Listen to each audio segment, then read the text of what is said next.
did, this is a social science, that is a lesson 1, outbreak of the World War I and its aftermath.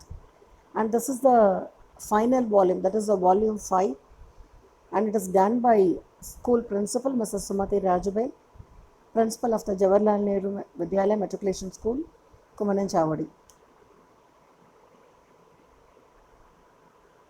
All this previous videos, actually இதுக்கு முன்னாடி 2, 3, 4 already it was posted.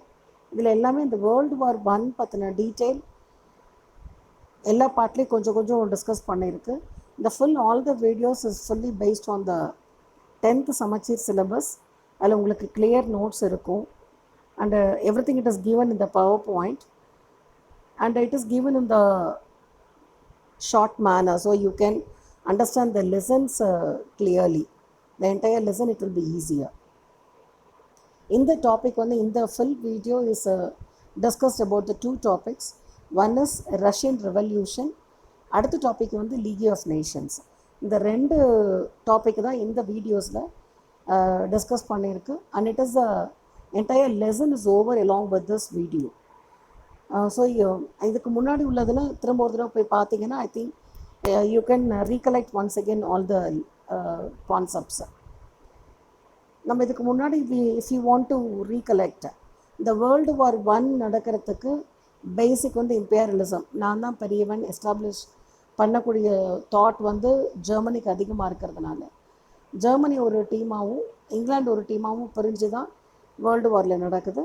அந்த world வார் நடந்து நிறைய problem face பண்ணி Germany தோற்று போகிற ஸ்டேஜுக்கு வரும்போது தான் ட்ரீட்டி ஆஃப் வெர்சல்ஸில் ஒரு உடன்படிக்கை வருது. அந்த உடன்படிக்கையில் தோற்ற நாடுகள் தட் இஸ் ஜெர்மனி தான் இந்த வேர்ல்டு வார்க்கெல்லாம் மெயின் ரீசன். அப்படிங்கிறதுனால ஜெர்மனியும் அதோடு சேர்ந்த நாடுகளுக்கு மற்ற நாட்டுக்கு காம்பன்சேஷனாக நிறைய கொடுக்கணும், பண உதவி, அந்த லாஸ் எல்லாம் மீட் அவுட் பண்ணுறதுக்கு நிறைய கொடுக்கணுன்றது வரும்போது ஜெர்மனி அதை சார்ந்த கண்ட்ரீஸும் நிறைய பாதிக்கப்படுறாங்க. இப்போ இங்கிலாந்து ரஷ்யாலாம் ஒரு டீமில் இருந்ததுனால அந்த இதில் முடிஞ்சிட்டு ரஷ்யா ஒரு ஃபுல் கண்ட்ரியாக இருக்குது. இட் இஸ் நிறைய கண்ட்ரிஸ் எல்லாம் சேர்ந்து ஒரு பெரிய நாடாக ஆக்சுவலாக ரஷ்யா இருக்குது. அந்த ஒரு இதில் தான் இந்த ரஷ்யன் ரெவல்யூஷன்ற இடத்துக்கு வரும். பிகாஸ் ரஷ்யாவில் நம்ம ஃபைனலாக அந்த வேர்ல்டு வார் இன்னும் கொஞ்சம் அதிகமாக வரத்துக்கு ஒரு ஹையர் ரீசனாக வர்றது இந்த சாசர், அந்த ட்ரீட்டி ஆஃப் வெர்சல்ஸில் பார்க்குறது சாசர் நிக்கோலஸ் 2 பற்றி பார்க்குறோம்.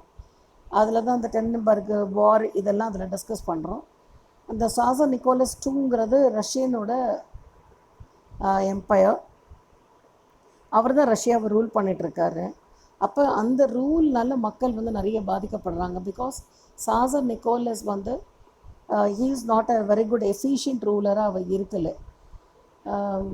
அவருடைய வசதிகளும் நிறைய அது மாதிரி அவர் ஐசோலேட் ஆகிட்டு அனுபவம் கம்மிங்கிறதுனால அவங்க மனைவி அதை ரூல் பண்ணுறாங்க.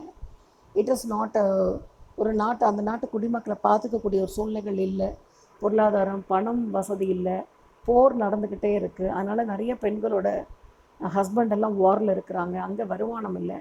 இதுதான் அங்கே இருக்க ஸ்டேஜ். அந்த ஸ்டேஜில் தான் மக்கள் எல்லாருக்குமே வாரை விட்டுட்டு வாரை முடிச்சுட்டு பீஸ்ஃபுல்லாக வாழணுங்கிற ஒரு எண்ணம் இருக்க சூழ்நிலைகள் அங்கே ஏற்பட்டுருக்கு. அதுதான் இந்த ரஷ்யன் ரெவல்யூஷனுக்கான ஆரம்பம். அப்போது இந்த வேர்ல்டு வார் 1ஓட பிக்கஸ்ட் அவுட்கம் அப்படின்றது ரஷ்யன் ரெவல்யூஷன் சொல்லுவோம். பிக்கஸ்ட் அவுட்கம்னா அதோட அந்த அனுபவத்தினோட முழுமையான ஒரு வெளிப்பாடாக, ஒரு முழுமையான ஒரு மாற்றமாக வரக்கூடியது தான் இந்த ரஷ்யன் ரெவல்யூஷன். அது என்னன்னு பார்த்தலாம். ரஷ்யன் ரெவல்யூஷன் அப்படிங்கிறது it was unique in world history. It was one of the most explosive political events of the 20th century. The Tsar, who was the Russian emperor, wanted to continue the war, but the common public was against the war because they were suffering economically and politically. So there was an uprising under the guidance of their leader Lenin. Later Lenin squeezed the power and established a communist government in Russia. இதுதான் இந்த Russia ரெவல்யூஷனோட இன்ட்ரொடக்ஷனாக கொடுத்துருக்க points. Unique in world history அப்படின்னா Russian revolution நடந்து கிட்டத்தட்ட பல வருடங்கள் ஆயிட்டு. But அது ஒரு ரொம்ப ஸ்ட்ராங்காக நம்மளோட உலகத்தினோட வளர்ச்சிக்கு முக்கியமான ஒரு இன்சிடெண்ட்டாக சொல்கிறது ரஷ்யன் ரெவல்யூஷனை சொல்லுவோம். So it is a unique in world history. அது மாதிரி மோஸ்ட் எக்ஸ்ப்ளோசிவ் பொலிட்டிக்கல், எக்ஸ்ப்ளோசிவ்னால் பெருசாக பூம் ஆகக்கூடிய எக்ஸ்ப்ளோசிவ்னாவே வெடிக்கிறது, மிகப்பெரிய ஒரு போராட்டமாக ஒரு 20வது செஞ்சுரியில் மிகப்பெரிய ஒரு போராட்டமாக வெடித்த ஒரு ஈவெண்ட்டுங்கிறது ரஷ்யன் ரெவல்யூஷனு. ஏன்னா அது நடக்கிறதுக்கு மெயின் காரணம் என்னென்னா, முன்னாடி மட்டும் சொன்ன மாதிரி tsar was the tsar was the Russian emperor and he want to continue the war. அந்த வேர்ல்டு வார் 1 இன்னும் மேற்கொண்டு வளரணும், நிறைய போர் நடக்கணும், இன்னும் வேறு அவரோட பார்டர்ஸ் இன்னும் எக்ஸ்டெண்ட் பண்ணணுங்கிற ஐடியாவில் அவர் இருக்கும்போது காமன் பீப்புளுக்கு அந்த ஐடியா இல்லை. ஏன்னா they are totally fed up of the war நடக்கும்போது எக்கனாமிக்கல் டோட்டலி அவங்களுக்கு இருக்குது, டோட்டலி விழுந்திருக்கு. எந்த வருமானம் இல்லை, பணம் இல்லை, பிரெட் இல்லை. அப்படிங்கும்போது அந்த ரொம்ப வெக்ஸாகி அந்த காமன் பீப்புள் இருக்காங்க. அந்த வறுமையினோட போராட்டமாக தான் ஒரு அப்ரைசிங்னா ஒரு போராட்டம். அந்த போராட்டம் வருது. அந்த போராட்டம் யாரோட கைடன்ஸில் நடக்குதுன்னா லெனினோட லீடர்ஷிப்பில் நடக்குது. Lenin was a very famous leader. And லெனினை பற்றி பின்னாடி வரக்கூடிய ஸ்லைட்ஸில் பார்ப்போம். ஸோ இதோட கிறிஸ்பியாக தான் கொடுத்துருக்கு, ரஷ்யன் ரெவல்யூஷனை கிறிஸ்பியாக கொடுத்துருக்கு. இன்னும் டீட்டெயிலாக you can see. So Lenin seize the power, சீஸ்ட்னா பிடுங்கிறது. அவர் ஒரு மிலிட்ரி கண்ட்ரோல் மாதிரி அவரோட ஃபுல் ட்ரூப்பை சப்போர்ட் பண்ணி அங்கே ரஷ்யாவில் ரூல் பண்ணிக்கிட்டு இருந்த கவர்மெண்ட்டை வெளியே அனுப்பிட்டு ஹீ டுக் த ரூல். அவர் ரூல் எடுத்துகிட்டு தான் கம்யூனிஸ்ட் கவர்மெண்ட் இன் ரஷ்யாவை எஸ்டாப்ளிஷ் பண்ணுறாரு. ஸோ இந்த ரெவல்யூஷன் வரத்துக்கான காரணங்கள் என்னது? அதுக்கான main reason tsar Nicholas II உடைய ரொம்ப வீக்கான ஒரு leadership. It made the poor people to suffer more poor and working condition. அந்த பீப்புளை ரொம்ப இன்னும் ஏழ்மையாகிறாங்க. அதோடு அவங்க ஒர்க்கிங் கண்டிஷன்ஸ் ரொம்ப வேர்ஸ்ட்டாக இருக்குது, ரொம்ப கம்மி சம்பளம், that is a low wages and hazards of industrialisation. Hazards of இண்டஸ்ட்ரியலைசேஷன்னா, இப்போ இண்டஸ்ட்ரியலைசேஷன்னா தொழில்மயமாக்குதல். அந்த தொழில்மயமாக்கும்போது அதுக்கான வருமானம் இருக்கணும், பொருளாதாரம் இருக்கணும். இது எல்லாம் இருந்தால் தான், ஏன்னா அதுக்கான ரா மெட்டீரியல் இருக்கணும், அந்த உற்பத்தி பண்ண பொருளை விற்கிறதுக்கான இடம் இருக்கணும். இதெல்லாம் இருந்தால் தான் அந்த தொழில் நல்லபடியாக இருக்கும். ஆனால் அப்படி இல்லாமல் ஹசார்டஸ்னால் அந்த நெகட்டிவிட்டி, தொழில் இருக்குது ஆனால் அது விற்கிறதுக்கோ அதுக்கான ரா மெட்டீரியல்ஸோ இல்லை. இது எல்லாமே ஒரு added causes to the revolution. So the spread of the revolutionary ideas among the educated people and their suppression by the Tsar's government. இந்த ரெவல்யூஷன்றது புரட்சிகரமான எண்ணங்கள் ஸ்ப்ரெட் ஆகுது among the educated people. நிறைய சொல்ல ஆரம்பிக்கிறாங்க, இப்படிலாம் இருக்க முடியாது, இன்னும் ஒரு வளமான நம்ம ஒரு கண்ட்ரியாக நம்ம இருக்கணும் அப்படின்ற ஐடியாஸ் நிறைய ஸ்ப்ரெட் ஆகுது. அந்த எஜுகேட்டட் பீப்புளை இவங்க சப்ரெஸ் பண்ணுறாங்க. யார்? இந்த சர் கவர்மெண்ட் சப்ரெஸ் பண்ணுறாங்க. அது என்ன ஆகுதுன்னா, சூன் இட் வாஸ் அவுட் பிரேக் ஆகுது. ஸோ அதுக்கு முன்னாடி இந்த மார்க்சிஸ்ட் ஃபிலாசபி அப்படின்ற மார்க்சிசம் அப்படின்னு வரதை it is the Karl marks சொல்கிறது. காரல் மார்க்ஸ்ன்றது அவரோட ஃபுல் பேர். அது மார்க்ஸ்ன்ற அவர் பேரில் தான் அந்த மார்க்சிஸ்ட் ஃபிலாசபின்றதே வருது. ஆக்சுவலாக அந்த மார்க்சிஸ்ட் ஃபிலாசபின்னு வர்றதே ஃப்ரம் த ஜெர்மனில். Karl Marx is a German. அதோட ஃபிலாசபி நிறைய ஸ்ப்ரெட் ஆகுது. ஸோ இந்த Marxist philosophy new ideas begin to take a shape and a social and democratic labor party was formed.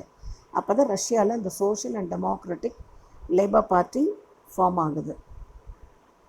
The Tsar Nicholas II had a very little experience of the government and he had a very weak leadership quality.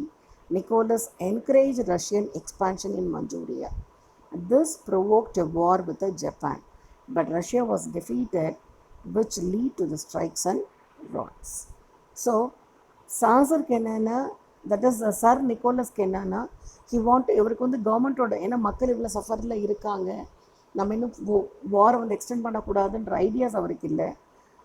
அவர் இன்னும் expansion, ரஷ்யாவை expands பண்ணணுங்கிறதுனால சைனாவில் இருக்க மஞ்சூரியாவை occupy பண்ணணும்னு நினைக்கிறாரு. அந்த ஐடியாஸில் இருக்கும்போது Russia was டெஃபீட்டட். அந்த டெஃபீட்டோட எதிரொலி மக்கள் was getting irritated. So it is getting to the roads. அந்த போராட்டங்கள் தொடர்றதுக்கு வழியாக இருக்குது. அந்த போராட்டங்கள் தான் எப்படி நடக்குது அப்படின்னா, அந்த போராட்டங்களை எங்கே கொண்டு போய் நிப்பாட்டுதுன்னா it is taking to the bloody சண்டேங்கிற வேர்ல்டு ஹிஸ்டரியில் குறிப்பாக சொல்லக்கூடிய ஒரு நிகழ்வாக நடக்குது. அதுக்கு என்ன காரணம்னா, இந்த மக்களோட போராட்டம் ஜனவரி 1902 ஒரு ஆர்கனைஸ் பண்ண மார்ச்சாக நடக்குது. நிறைய மார்ச்ன்றது நிறைய பீப்புள் ஒன்று கூடி தெருவில் இறங்கி they are walking towards the legislate, that is the national assembly, கவர்மெண்ட்டோட ரெப்ரஸன்டேட்டிவ் இதை நோக்கி அவங்க அந்த போராட்டத்தை நகர்த்தி ஊர்வலமாக போயிட்டே இருக்காங்க.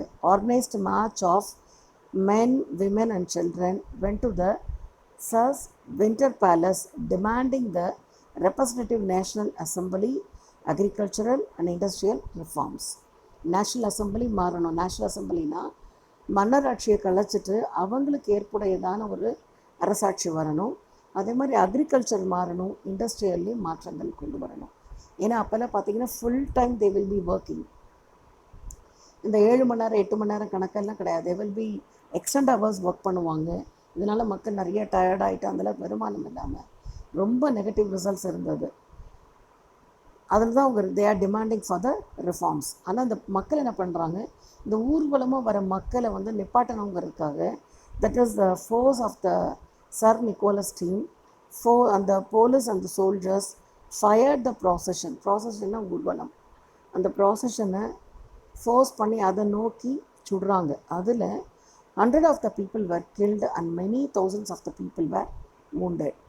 அந்த நாள் தான் it is called as a bloody Sunday in the world history. The event of this day lead to the riots, strikes and the violence in which the Governor General of the Moscow, who was the uncle of the Tsar, was killed. Nicholas was forced to grant a constitution and establish a parliament. அப்போ இந்த bloody சண்டேவோட focusing அந்த நிகழ்வு எங்கே கொண்டு போய் நிப்பாட்டுது அப்படின்னா, அந்த போராட்டங்கள் இன்னும் எங்கே போகுது அப்படின்னா, அந்த வெறுப்பெல்லாம் அங்கே மாஸ்கோவில் கவர்னர் ஜென்ரலாக இருக்கிறது நிக்கோலஸோடைய அங்கிள், அந்த கிங் நிக்கோலஸ் உடைய அங்கிள், அவரை மர்டர் பண்ணுற அளவுக்கு அந்த கோபங்கள் கொண்டு போகுது. அப்போது அந்த சர் நிக்கோலஸ் கிட்ட எல்லாம் அவரை சார்ந்தவங்க அட்வைஸ் பண்ணுறது, நீங்கள் இந்த அரசாட்சி விட்டு இறங்கிருங்க. So you was force to grant a constitution.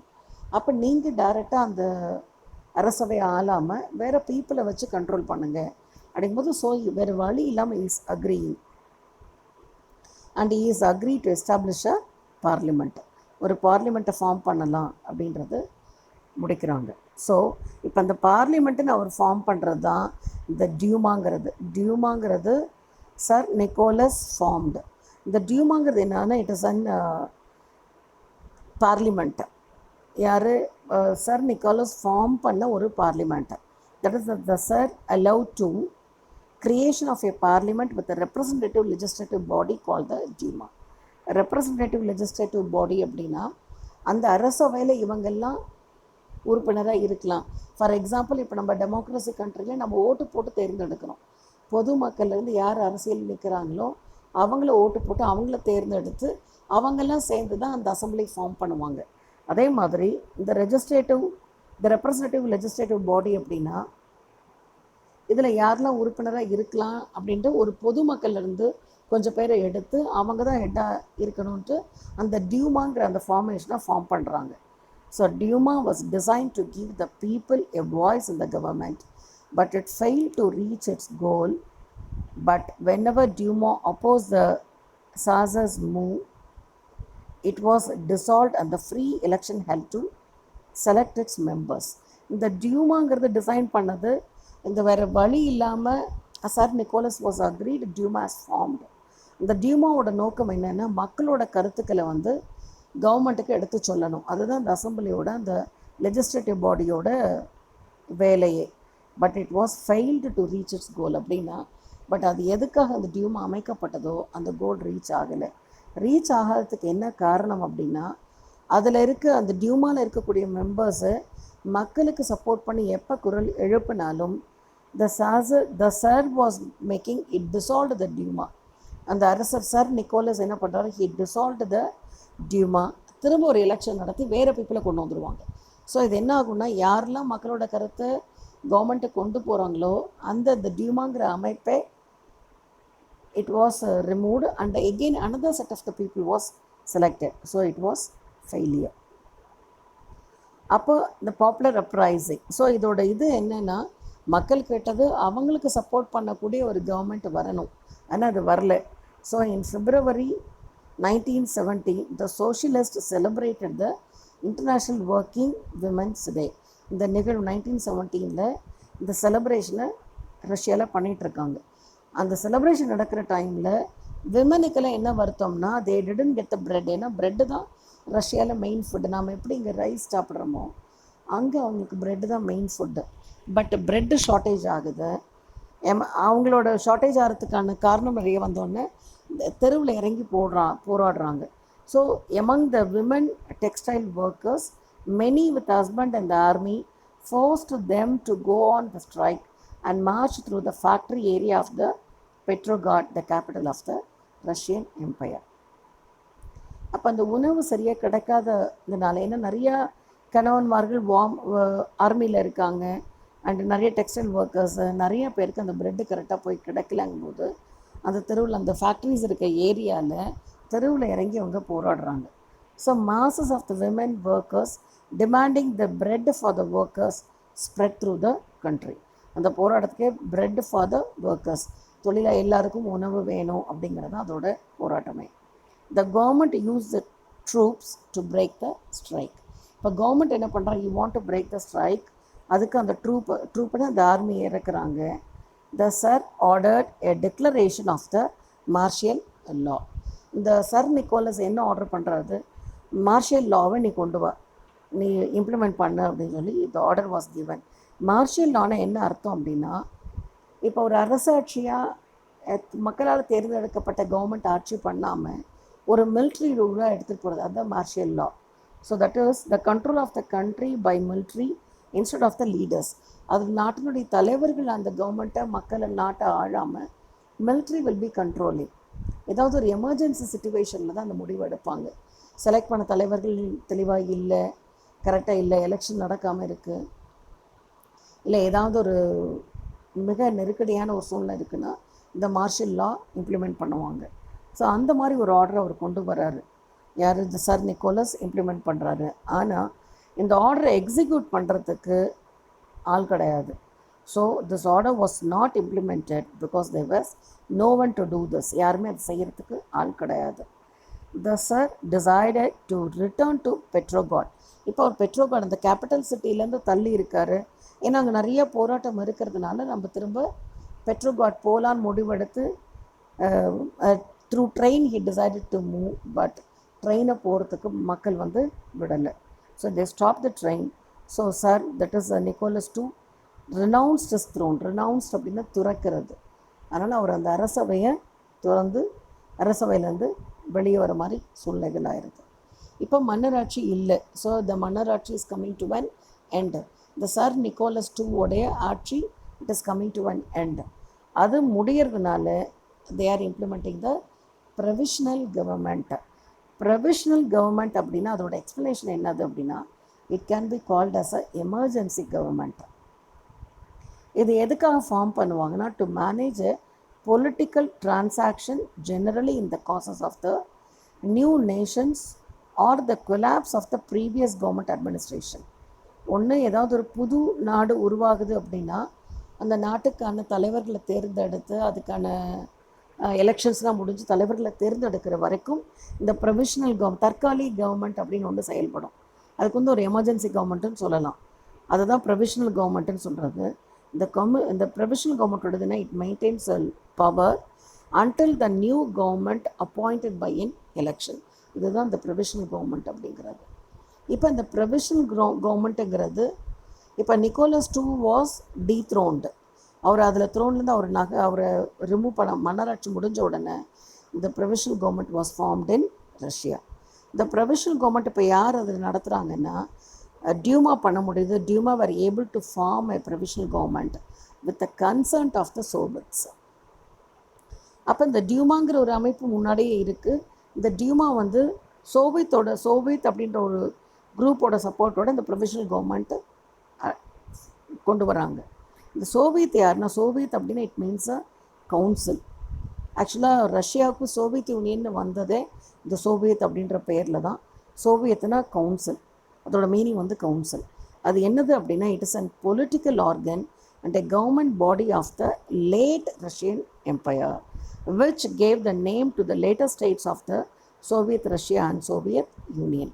இது வந்து ஒரு அரசியல் அமைப்பு அப்படின்னா அந்த நாட்டை ஆளணும், இந்த நாட்டுக்கு நல்லது செய்யணும் அப்படின்னு நினைக்கிற பீப்புள் ஃபார்ம் ஆன ஒரு கவர்மெண்ட் பாடி இந்த late Russian empire.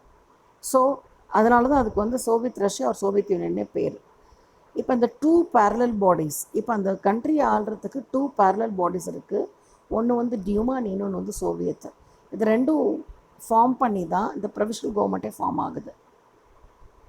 Was there to take on the government functions.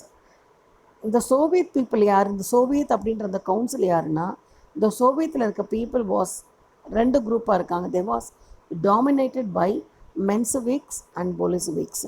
மென்சவிக்ஸ்ன்றது ஒரு குரூப் ஆஃப் பீப்புளுக்கு பேர், பொலிசவிக்ஸ்ன்றது ஒரு குரூப் ஆஃப் பீப்புள். மென்சவிக்ஸ் மெஜாரிட்டியாக இருப்பாங்க, பொலிசவிக்ஸ் மைனாரிட்டி. இப்போது டியூமாவும் சோவியத்தும் சேர்ந்து தான் இந்த ப்ரொவிஷனல் கவர்மெண்ட்டை டிசைட் பண்ணுறாங்க. அந்த இதில் இந்த சோவியத்தோட டிமாண்ட், சோவியத்துக்கு வந்து இ was agreeing to form the provisional government with the Duma. அந்த சோவியத்தில் இருக்க இந்த 2 ட்ரூப் இருக்காங்களே, மென்சவிக்ஸும் பொலிசவிக்ஸ் இருக்காங்களா, இந்த மென்சவிக்ஸ் வாஸ் அக்ரீடு எதுக்கு அந்த ப்ரொவிஷனல் கவர்மெண்ட் ஃபார்ம் பண்ணுறதுக்கு. But Bolsheviks which was a minority, they are not able to decide, என்ன பண்ணுறதுன்னு முடிவு எடுக்க முடியல. ஆனால் அந்த டைமில் தான் Lenin was joining with this Bolsheviks. He was very strong in that. அவர் உள்ளே வந்த உடனே சிச்சுவேஷன் மாறுது. இப்போ இந்த மென்சவிக்ஸ் அண்ட் பொலிசவிக்ஸ் யார் அப்படின்றது, தேவர் த குரூப்ஸ். இதில் கொடுத்துருக்கு, இங்கே இருக்க பிக்சர் வந்து it is a picture of the Karl Marx. இந்த மென்சவிக்ஸ் அண்ட் பொலிசவிக்ஸ்ன்றது யாருன்னா, it's a group with the Russian social democratic workers party. இந்த ரஷ்யன் சோஷியல் பார்ட்டி டெமோக்ராட்டிக் பார்ட்டின்னு ஒன்று ஃபார்ம் ஆகிறாங்க இல்லைங்களா, அதில் இருக்க குரூப்ஸுக்கு இப்போ நம்ம இந்தியன் கவர்மெண்ட்டில் நம்ம சொல்லணுன்னா, நம்மளுடைய அரசியலமைப்புக்கு முன்னாடி ஸ்ட்ரகிள்ஸ் எல்லாம் பார்த்தோன்னா, நம்ம காங்கிரஸில் எக்ஸ்ட்ரீமைட்ஸ் மாடரேட்ஸ்னு 2 டீம் இருந்திருக்காங்க. அவங்க எல்லாருமே காங்கிரஸ் தான், ஆனால் கொள்கை அடிப்படையில் 2 டீமாக இருப்பாங்க. எக்ஸ்ட்ரீமைட்ஸ்ன்னு சொல்லுவோம், மாடரேட்ஸ்ன்னு சொல்லுவோம். 2 டீம் இருப்பாங்க. ஏன்னா காங்கிரஸாக இருந்தாலும் கொள்கை அடிப்படையில் அவங்க வேறு. அதே மாதிரி இங்கேயும் இந்த ரஷ்யன் சோஷியல் டெமோக்ராட்டிக் ஒர்க்கர்ஸ் பார்ட்டிங்கிறது ஒன்று தான். அந்த பார்ட்டியில் இருந்த கொள்கை அடிப்படையில் 2 டீமாக பிரிஞ்சிருக்காங்க. ஒரு டீம் வந்து மென்சவிக்ஸ், இன்னொரு டீம் வந்து பொலிசவிக். இந்த பொலிசவிக் வந்து இட் இஸ் 1920 centuries ஃபார்ம் ஆனது. The aim to bring the revolution to Russia by following the ideas of the socialist theory of the Karl Marx. He is a Karl Marx. He was a very famous German philosopher. So இதில் Karl Marx யார், Lenin யாருங்கிறதையும் நான் கொடுத்துருக்கேன். இதில் இருக்க அந்த first picture வந்து it is a Karl Marx picture. And Karl Marx அப்படின்றது he was a German philosopher, economist, historian, sociologist, political theorist, journalist and socialist revolutionary. ரொம்ப புரட்சிகரமான கருத்துக்கள் உடையவர். இவருடைய கருத்துக்கள் இன்றைக்குமே நம்ம நிறையா படிச்சுத்தான் இருக்கோம், பேசித்தான் இருக்கோம். இவரோட தியரியிலேருந்து வந்தது தான் அந்த மார்க்சிசம் தியரின்றது. ஸோ இது ideas was called as a Marxism. Lenin was influenced by the Karl Marx. லெனினோட ஆத்மார்த்த லீடராக யார் எடுத்துக்கிறாருன்னா காரல் மார்க்ஸ் எடுத்துக்கிறாரு. ரொம்ப புரட்சிகரமான கருத்துக்கள். ஏன்னா அந்த லெனின் அந்த காரல் மார்க்ஸ் பீரியடில் தான் இவ்வளோ நேரம் தான் வேலை செய்யணும், தொழிலாளிகளுக்கு இவ்வளோ இருக்கணும், கம்பல்சரி சம்பளம் கொடுக்கணும், லீவ் எடுத்தாலும் அவங்களுக்கு உடம்பு சரியில்லைன்னா அதுக்கான லீவ் கொடுக்கணும், சம்பளம் இந்த மாதிரி நிறைய புரட்சிகரமான எண்ணங்கள் அப்போ கொண்டு வந்தது காரல் மார்க்ஸ். அடுத்த picture it is given there, it is the Lenin. It is அவரோட ஃபுல் நேம் வந்து it is Vladimir Lenin. He was a Russian revolutionary, politician and political theorist.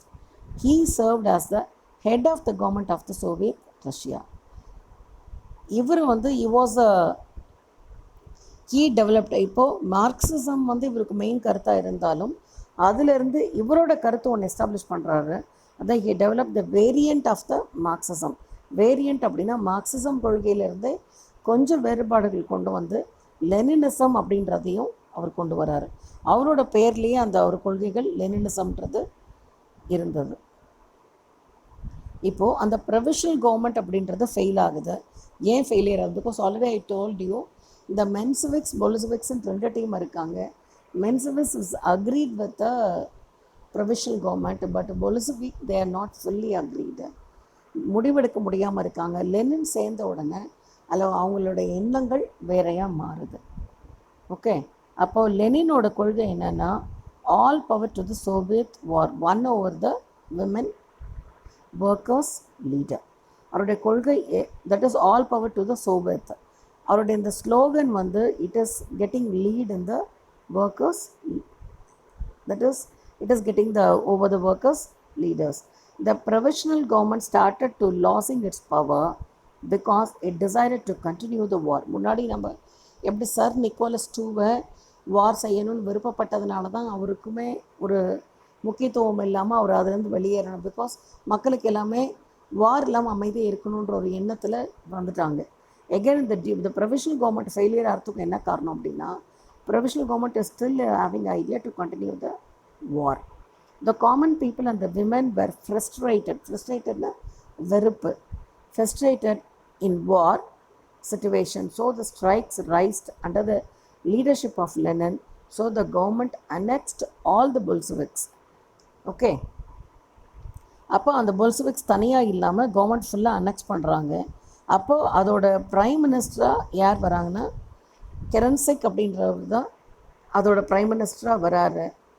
கெரன்சிக் he is a prime minister of the provisional government. But அவர் வந்து ஒரு கூப் அப்படின்னா ஒரு சதித்திட்டம் சொல்லணும். He is planning அ கூப், ஒரு சின்ன சதித்திட்டம் பிளான் பண்ணுறாரு. அவரோட ஐடியா என்னது அப்படின்னா இல்லீகல் முறையில் அந்த கவர்மெண்ட்டை வந்து சீஸ் பண்ணிவிட்டு கவர்மெண்ட் அவர் ஃபுல்லாக கண்ட்ரோல் எடுத்துகிட்டு சோவியத்னா அந்த என்டையர் ட்ரூப்பையும் பவர் இல்லாமல் பண்ணிடணும். It is like a military rule. அப்படி அவர் எடுத்துகிட்டு வரணும்னு இந்த கெரன்சிக் நினைக்கிறாரு. பட் இது Bolshevik Lenin is able to identify. So Lenin என்ன பண்ணுறாரு, Bolshevik under the leader of the Lenin and Trotsky decided and immediate revolution. இமீடியட்டாக அதுக்கு லெனினும் ட்ராட்ஸ்கியும் டிசைட் பண்ணி ஒரு புரட்சிகரமான ஒரு போராட்டத்தை கொண்டு வராங்க.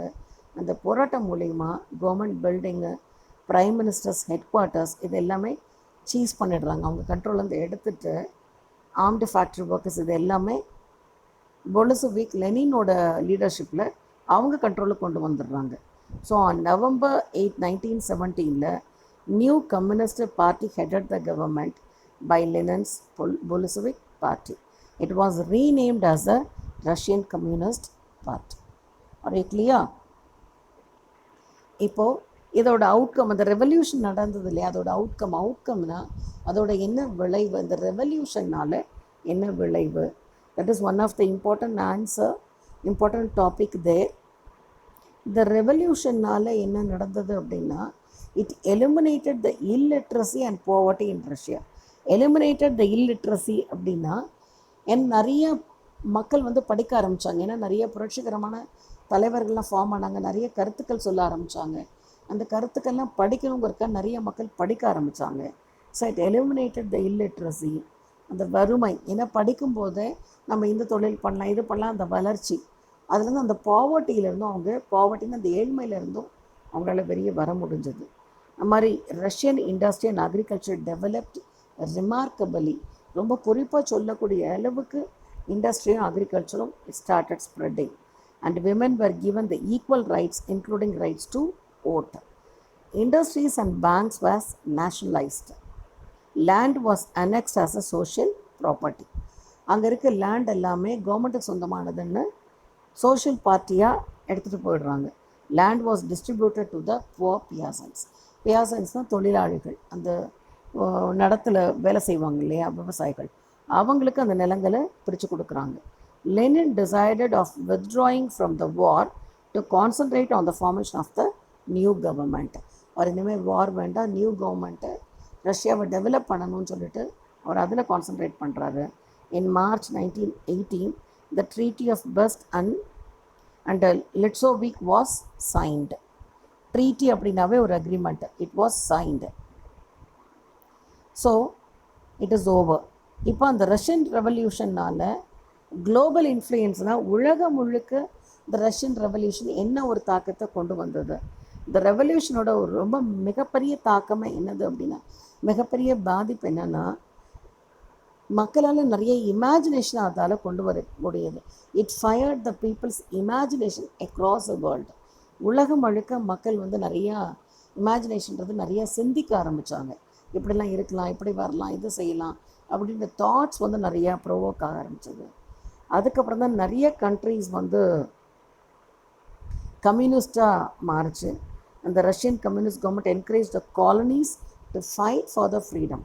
இந்த நிறைய ரஷ்யன் கம்யூனிஸ்ட் கவர்மெண்ட் வந்து, பிகாஸ் நம்ம ஆல்ரெடி இந்த இம்பீரியலிசம் படிக்கும்போது இந்த ஜெர்மனி ஆகட்டும், இங்கிலாந்து ஆகட்டும் அண்டு ஸ்பெயின் ஆகட்டும், தே ஆர் ஆக்குப்பைங் மெனி காலனிஸ்னால் வேறு வேறு கண்ட்ரீஸை தான் அந்த காலனிஸ்னே சொல்லுவோம். அவங்கவுங்க பவரை அதில் காமிச்சிட்டு இருந்தாங்க. இந்த ரஷ்யன் ரெவல்யூஷன் வந்ததுக்கப்புறம் தான் இந்த காலனி இந்த ஆதிக்கத்தை எடுத்துகிட்டு அந்தந்த கண்ட்ரிக்கு ஃப்ரீடம் கிடைக்கணுன்ற ஒரு தாட்டை எல்லாருக்கும் பரவ ஆரம்பித்தது. அதுதான் மெயின் அவுட்கம்.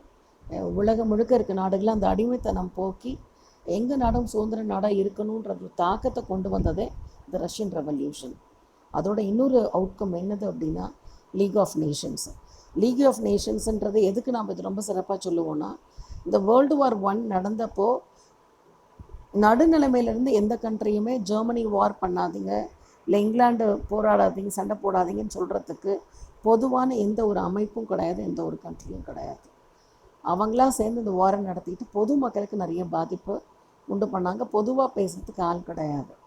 பட் இதோட அவுட்கம்மாக தான் லீக் ஆஃப் நேஷன்ஸ். பொதுவாக it is the first world wide inter government organisation.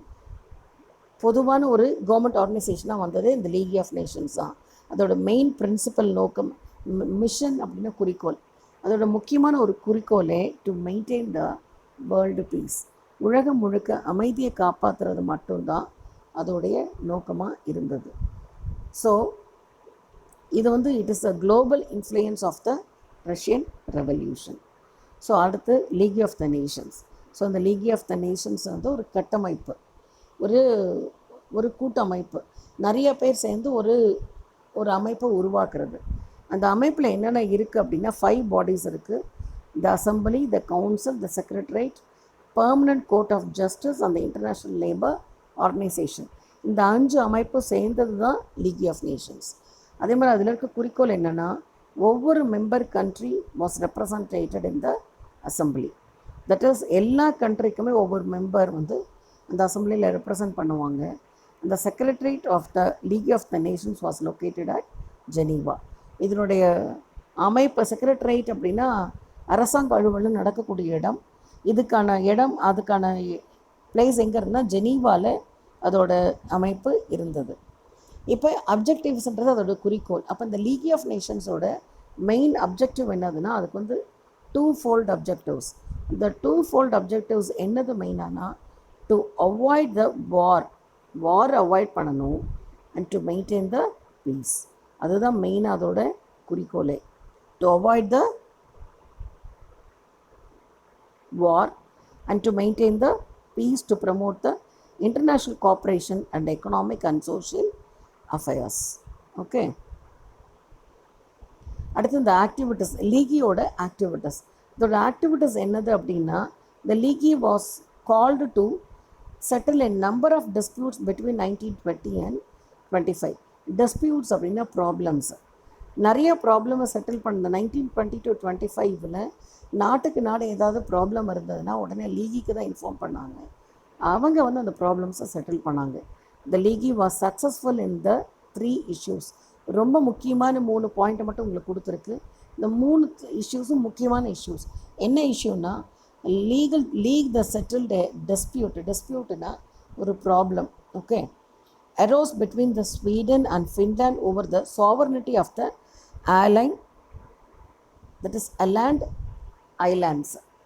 Åland Islandsங்கிறது இப்போ பொதுவாக இது எப்படி இருக்குன்னா, ஸ்வீடன் ஃபின்லாண்டு இருக்குன்னா யாருக்கு இந்த ஐலாண்டை கொடுக்கணுங்கிற பிரச்சனைகள் வரும், அந்த பார்டர் பிரச்சனை வரும். இதெல்லாம் அதை சால்வ் பண்ணி வார் இல்லாமல் அதோட தனித்தன்மையோட அந்த பிரச்சனையை சால்வ் பண்ணது. League was asked to settle the frontier between the Poland and Germany in Upper Silesia.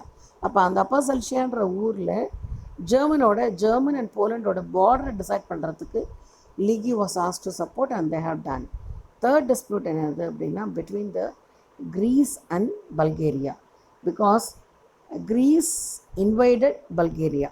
Greece வந்து பல்கேரியா நம்ம முன்னாடி உள்ள இதில் பார்த்தப்போ பல்கேரியா ஒரு குட்டி நாடாக இருக்கும், கிரீஸும் ஒரு சின்ன பிளேஸு. கிரீஸ் வந்து பல்கேரியாவை அட்டாக் பண்ணுறாங்க. அந்த லீகி ஆர்டர் த சீஸ் ஃபயர். அப்படி பண்ண வேண்டான்னு இட் இஸ் கண்ட்ரோலிங், அதை நிப்பாட்ட சொல்லி அதுக்கப்புறம் it is getting an investigation. Investigation is blamed Greece.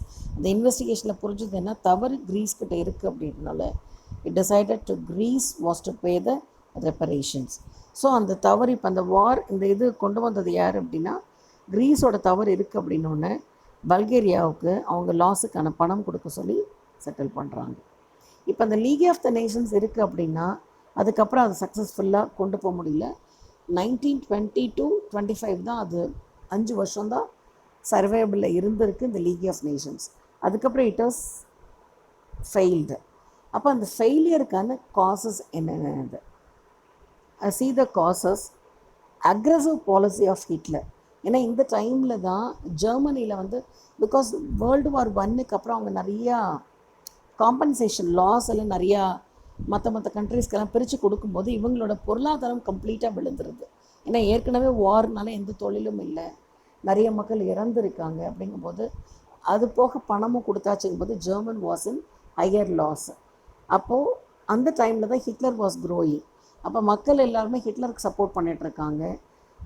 அவருக்கு வந்து இன்னும் கொஞ்சம் ஜெர்மனி எஸ்டாப்ளிஷ் பண்ணணும், பெருசாக்கணுன்ற ஐடியாவில் எதுக்குமே கட்டுப்படாமல் அவர் வேறு கண்ட்ரிஸ் ஆக்குபை பண்ணி போயிட்டே இருக்கார். அந்த மாதிரி அந்த அக்ரெசிவ் பாலிசிஸ் ஆஃப் ஹிட்லர்.